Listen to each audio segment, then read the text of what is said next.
Shalom, Kristo Yezu akuzwe. Turi ku cyumweru tariki ya 6 ukwezi kwa 9 2020, umunsi wa Nyagasani, umunsi duhura tukamusingiza tukamushimira ko yaduherekeje icyumweru cyose. Iki cyumweru ni icyumweru cya 23 mu byumweru bisanzwe by'umwaka A. Amasomo matagatifu araduhamagarira gutera intambwe mu rukundo, tugasanga ushidikanya mu nzira y'Imana, tugasanga uwayobye, tukamugarura mu nzira nziza. Mu by'ukuri biradusaba ubutwari, dore ko kuvuga ukuri muri iyi si bitoroshye, ariko Imana iri imbere yacu. Turazirikana kandi abatagatifu Eva na Onesiforo. Abitwa ayo mazina mbifurije umunsi mwiza. Isomo rya mbere turarisanga mu gitabo cy'umuhanuzi Ezekiyeli, umutwe wa 33 umurongo wa 7 kugeza ku wa 9. Nawe rero mwana w'umuntu, nagushyiriyeho kuburira umuryango wa Isiraheli. Igihe uzaba wumvise ijambo rivuye mu kanwa kanjye, jya ubaburira mu kigwi cyanjye. Muvandimwe, Imana yaragutumye. Uko yatumye umuhanuzi Ezekiyeli, uko yatumye abahanuzi mu bihe byashize, uyu munsi ni we muhanuzi. Ariko se uremera kugenda? Uremera kuvuga icyo Imana igutumye? Cyangwa uragenda nugera imbere y'abantu bagutera ubwoba udandabirane uceceke? Umuntu utumwe n'Imana avuga iby'Imana yamutumye, kandi ingorane zose ashaka kugira akazakira. Kuba mukuri rero muri iyi si ntabwo byoroshye, ariko nibyo bitubohora. Ariko mbere yo kuvuga ukuri, banza urebe ko ugutuyemo, ko nawe uba mukuri, kuko ntiwahana undi nawe warinaniwe. Muvandimwe, ntugahumirize imbere y'ukuri. Icyo Imana yakubwiye ntuzagihindagure, kandi ntugatinye abantu ngo uvuge ibyo bifuza ariko bitabakiza. Hari igihe tugera imbere y'abantu kubera uko tubazi, kubera wenda inyungu tubafiteho, tukavuga ibintu ku buryo nta kibazo bumva, ku buryo ibyo bakora nubwo ari bibi natwe tubizi, twemeranywa n'umutima wacu ko ari bibi, ariko kugira ngo tutakaze amahirwe runaka, tukavuga ibintu tubisigiriza, cyangwa se tukicecekera tuti bizavuga abandi. Muvandimwe, Nyagasani arakohereza. Ntibyoroshye kuvuga imbabazi ahari urwango, ntibyoroshye kuvuga ukuri ahari ikinyoma, ntibyoroshye kuvuga ubusabane, ubutabera aho bakandamiza abantu, ntibyoroshye kuvuga gusangira mu gihe kuri iyi si abenshi bashaka kwikubira.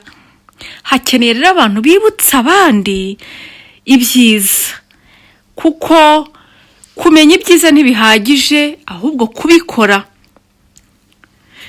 Ndamutse mbwiye umugome nti wa mugome we ugiye gupfa, naho wowe ntumuburire ngo ahindure imyifatire ye, uwo mugome azapfa azize ikosa rye, kandi nawe nzakuryoza amaraso ye. Imana iratuburiye, iratubwira iti mwirebere ikibi, ahubwo nimugire icyo mugikoraho. Kubwira umuntu ukuri no kumuhindura biratandukanye. Si twe duhindura imitima, ariko dushinzwe kuvuga icyo Imana yadutumye. Ahasigaye umurimo wo guhindura imitima y'abantu tukawurekera Nyagasani. Ariko kubwira umuntu ukuri ni ukumufasha, ni urukundo. Nuramuka umuburiye ntazibukire imyitwarire ye mibi ngo ahinduke, uwo mugome azapfa azize icyaha cye, naho wowe uzaba ukirije ubugingo bwawe. Icyo ni cyo Imana itwifuzaho. Nawe rero muvandimwe, tinyuka wamagana ikibi, kuko urya ubonye ikibi. Hari isengesho tuvuga mu misa ngo tubabarire Nyagasani n'ibyo twirengagije gutunganya. Burya iyo unyuze ku cyaha ugahumiriza cyangwa ukanyura ku munyabyaha ugahumiriza, buryo Imana izakubaza impamvu utabonye icyaha ngo ucyamagane kandi yaraguhaye amaso. Ariko rero nawe ubwirwa, reka ngusabe ujye wumva, burya umuntu ugutinyuka akakubwira ikosa ryawe uzamushimire, umukunde ndetse umusabire imigisha, kuko hari benshi bakubona ukora nabi bakaguhema cyangwa bakaguseka, nyamara utinyutse kukugira inama hari igihe utamwakira kandi ari we nshuti nyanshuti. Turazirikana kandi Zaburi ya 95. Naho isomo rya kabiri turarisanga mu ibaruwa Pawulo mutagatifu yandikiye Abanyaroma, umutwe wa 13 umurongo wa 8 kugeza ku wa 10. Ntihakagire uwo muba mu mwenda atari uwo gukundana, kuko ukunda aba yujuje amategeko. Kuko kuvuga ngo ntuzasambane, ntuzice, ntuzararikire ikibi, kimwe n'andi mategeko yose akubiye mu ijambo rimwe, uzakunde mugenzi wawe nkawe ubwawe. Ukunda ntiyagirira mugenzi we nabi. Urukundo rero rubumbye amategeko. Muvandimwe, biroroshye kumenya urukundo icyo ari cyo. Reba icyo wifuza ugikorera abandi, reba icyo ukunda ugiha abandi, reba ibyo urarikiye ubiha abandi, reba ibyo wumva biguha amahoro ubiha abandi. Gukunda ni ukubanza kureba njyewe mu by'ukuri ibyo nteze ku bandi nanjye nkabibagirira. Urukundo rero ni rwogere, kuko ukunda ni uriho, kuko ukunda aba ari kumwe n'Imana, kandi ukunda aba atunganyije amategeko yose. Rero bavandimwe, dushyire urukundo imbere, tuve mu magambo, kuko amagambo atagira ibikorwa ntacyo amaze. Iyi si yuzuye abantu bavuga amagambo meza, za disikuru nziza, ariko se urukundo ruri hehe? Niba rero urukundo rwacu rutarengeje urwabo bavuga za disikuru gusa, ntacyo tuzahembwa. Mureke dutakambira Imana itwigisha urukundo rwayo. Naho mu ivanjiri ya Matayo umutwe wa 18 umurongo wa 15 kugeza kuri 20, Yezu aratugira inama uko dukwiriye kubanira abavandimwe. Umuvandimwe wawe naramuka acumuye umusange, maze umuhane mwiherereye. Mbere yo kumuvuga hanze, mbere yo kumusebya, bahanze umusange, umwereke ikibi. Kandi burya muvandimwe, nubona inenge kuri mugenzi wawe, aho kwihutira kuyivuga, musabire kandi umwegere, ngo nakumva uzaba ukirije uwo muvandimwe. Hanyuma kandi nujya gukosora undi, ujye ujyana na Yezu, usaba ubutwari, kuko hari igihe ugenda undi akagutera igikuta, ati ibyo ntibikureba, ubuzima bwanjye n'ubwanjye, mfite uburenganzira bwo kubaho. Ubu rero abantu bihaye ngo bafite uburenganzira. Njya nibaza ijambo uburenganzira niba twumva icyo ari cyo. Uburenganzira bwagombye kuguha kuba umuntu wubahiriza uburenganzira bw'abandi. Nta na rimwe tugira uburenganzira bwo gukora nabi. Rero uwo muntu ngo natakumva, uzashaka undi muntu umwe cyangwa babiri, hanyuma mumusange, mumuganirize. Nibyanga mubwire ikoraniro. Ni ukuvuga ngo ibishoboka byose muzabikore kugira ngo mukize umuvandimwe. Ndababwira ukuri, ibyo muzaba mwaboshye munsi byose bizabohwa rero no mu ijuru, n'ibyo muzaba mwabohoye munsi bizabohorwa no mu ijuru. Bavandimwe, gukosora undi bisaba ubutwari. Ni igikorwa cy'urukundo kidusaba mbere na mbere kwitsinda no gutsinda ubwoba, tugasaba kurenga izo nzitizi, maze tukagenda twizeye inzira z'amahoro. Dukeneye abantu bamamaza amahoro, maze inzira zose z'amahoro ukabanza ukazigerageza, ukaziheraheza kugira ngo ukize umuvandimwe. uwo ubwira wibuke ko atari wowe umuhindura, ni Imana imugutumyeho. Niyo mpamvu uko azakwakira kose uzabyakire, ntibizaguca intege. Hari igihe abantu bakora ikintu cyiza basarura ingorane, bahura n'imisaraba ati sinzongera ukundi. Imana iduhe izo mbaraga zo kutazibukira icyiza uko byagenda kose, twizirike ku cyiza ndetse twihanganire n'ibibazo twahura nabyo mu nzira y'icyiza.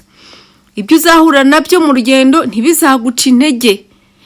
Ugirire Imana maze ukore ibyiza utitaye ku nyungu wabona.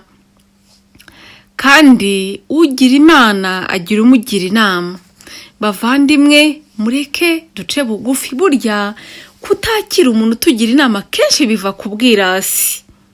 Yezu rero aduhuye umutima wo kwemera guca bugufi tukabwirwa. Hahirwa umuntu ubwirwa akumva icyo bamubwiye kandi kikagira icyo gihindura mu mibereho ye. Twese dukeneye uku kwicisha bugufi. Yezu kandi yongeraho n'ikindi ati, byongeye kandi niba babiri muri mwe ku isi bishyize hamwe ngo bagire icyo basaba, bazagihabwa n'Imana, bazagihabwa na Data uri mu ijuru. Kuko iyo babiri cyangwa batatu bateraniye hamwe mu izina ryanjye, mba ndi hagati yabo. Yezu Kristo atweretse ko nidushyira hamwe tugakundana tugasengera hamwe, Imana izatwumva. Tube mu isengesho. Hari imbuga nyinshi turiho za WhatsApp, hari ikoranabuhanga twirirwaho, dutambutse ubutumwa bwiza, tugire umutima umwe.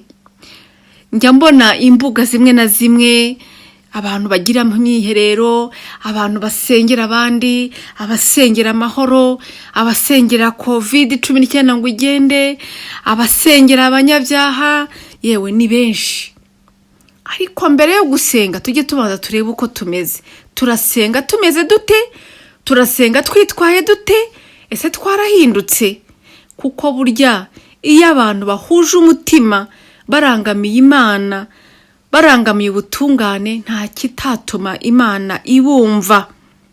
Ariko kandi uyu munsi Nyagasani aranadusaba guhurira hamwe, gusengera hamwe, haba mu miryango yacu. Hari igihe usanga buri wese asenga ukwe ari nyamwigendaho. Mureke dushyire hamwe mu byiza no mu isengesho turisangire.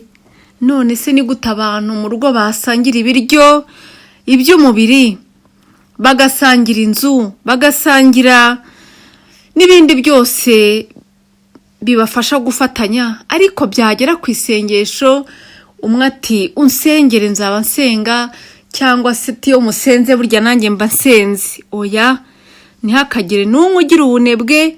Twese duhana ikiganza dufatanye iryo sengesho, kandi ukubwiye ngo umusabire bishyireho umutima, kuko hari n'igihe abantu batubwira ngo tubasabire tukabyibagirwa kandi twarabyemeye. Mureke dusabirane bamwe ku bandi, hanyuma Imana umubyeyi wacu yumva igihe cyose izadusubiza, kandi yaduhaye n'ububasha ngo ibyo tuzabaha bizabohwa, ibyo tuzabohora bizabohorwa. Buriya rero bakristo dufite imbaraga, ahubwo ntituzikoresha. Mureke duhagurukire icyarimwe, hanyuma dutakambira Imana, maze tuboheshe Sekibi imigozi y'isengesho. Imana ibane nawe, ikwiyegereze, iguhe imigisha yose ukeneye.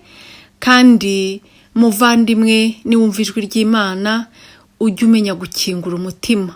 Umugisha wa Nyagasani uguhoreho, urakabaho.